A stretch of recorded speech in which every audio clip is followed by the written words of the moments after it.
По поручению президента страны и на основании концепции системы подготовки граждан Российской Федерации к военной службе на период до 2024 года во всех субъектах Российской Федерации создаются так называемые учебные центры «Авангард» военно-патриотического воспитания молодежи. На сегодня в Якутске на базе кадетской школы-интернат открылся такой центр «Авангард». И в прошлом году во исполнение поручения нашего главы Арсения Сергеевича Николаева при поддержке Восточного военного округа, Министерства обороны была обновлена учебно-материальная база и доставлена военная техника, демилитаризованная военная техника. Всего 28 единиц техники было доставлено с города Улан-Удэ, Комсомольск-на-Амуре, Чита и Хабаровск. Это 16 артиллерийского вооружения военной техники и 12 бронетанкового вооружения. Эти танки предназначены именно для экспонирования, для наглядного обучения школьников всей республики. Здесь будут обучаться дети не только кадетской школы-интернат, но и города Якутска и близлежащих районов, и в качестве экскурсий по заявкам наших образовательных организаций. Особенностью этой техники является то, что она относится к системам противовоздушной обороны, вот, но также и по назначению может использоваться и для стрельбы по наземным целям. Вот. На данном экземпляре у нас сейчас, как вы видите, шилка представлена в виде экспоната. Вот. У него есть система наведения, локаторы. При обнаружении, скажем, воздушной цели оператор с помощью компьютера наводит на цель, вот, и далее уже прицельные приспособления настроены таким образом, чтобы они следуют за целью, вот, и производят выстрелы именно с помощью компьютера. Здесь у нас представлено следующее, это у нас БМП, боевая машина пехоты, в основном используют воздушно-десантные войска, данный вид транспорта. Вот. Предназначена она, значит, для перевозки личного состава десантных войск, и для уничтожения различных целей с помощью вооружения, которое имеется. Эта техника вся, которая сейчас представлена, в основном на вооружении сейчас состоит. Вот. Далее у нас БТР, это у нас БТР-80 стоит, тоже на вооружении стоит. Вот. Чем отличается?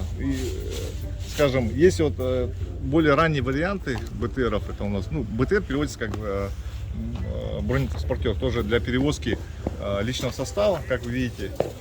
У него есть бойницы, вот, это для того, чтобы вести огонь. Вот, они изнутри открываются.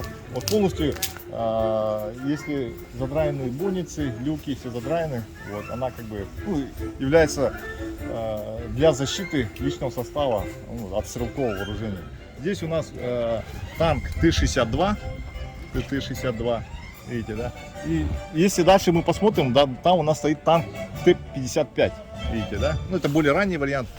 Огневая мощь у них практически одинакова, но еще плюс у них, скажем, более современные танки, у них более совершенные прицельные приспособления и также устройство заряжания. Это система наведения тоже. Вот, если внутри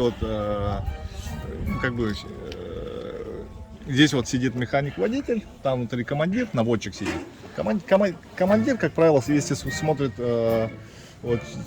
через систему наблюдения, то здесь, видите, он закрытый сейчас. Если мы его откроем, там будет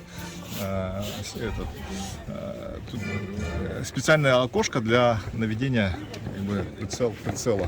Вот. У него еще есть активная броня, видите, да?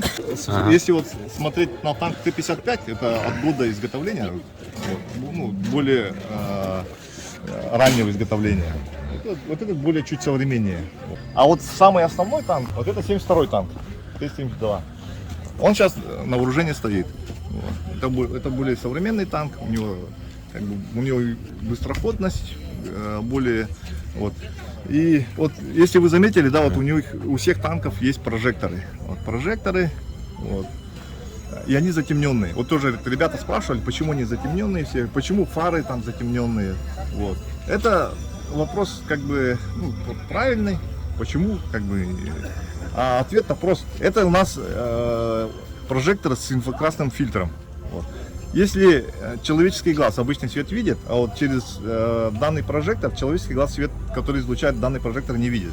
Вот. Но его видят приборы, которые улавливают инфракрасное излучение. Есть понятие прибор ночного видения. Приборы ночного видения, они, как правило, работают в инфракрасном диапазоне. Работают. Вот. Если прибор ночного видения видит инфракрасное излучение, которое человеческий глаз не видит, вот, можно сделать вывод, что вот этот танк может двигаться в полной темноте. Вот, мы не видим, как танк двигается, у него прожектора не светят, как будто бы. А на самом деле светят. Вот. Человеческий глаз его не видит. Но видят приборы, которые улавливают это инфракрасное излучение. И видно, как будто днем. Ну, в этом суть. Это называется у нас гвоздика. Это самоходная установка, гаубица. Вот. На данный момент она на вооружении у нас стоит в нашей армии. Вот. Ну и принимает активное действие сейчас военной операции на Украине. Пушка на колесах, да, она стоит за линией фронта, вот, ну и производится оттуда выстрелы. Там командир и наводчик. Помните, заранее в нашу школу, Якутскую кадетскую школу, есть на нашем сайте информация, номера телефонов, ну, Тугис можно посмотреть. Обязательно примем всех. У нас, если в рабочее время прибывают, скажем, вот как сейчас, вот как детские коллективы, ну, они у нас постоянно у нас бывают. Школы приезжают, дети. Ну и сейчас вот в последнее время начали вот здесь с ближайших домов жители приходить. Ну, их пускаем, ну в рабочее время только. Они приходят, смотрят, фотографируются.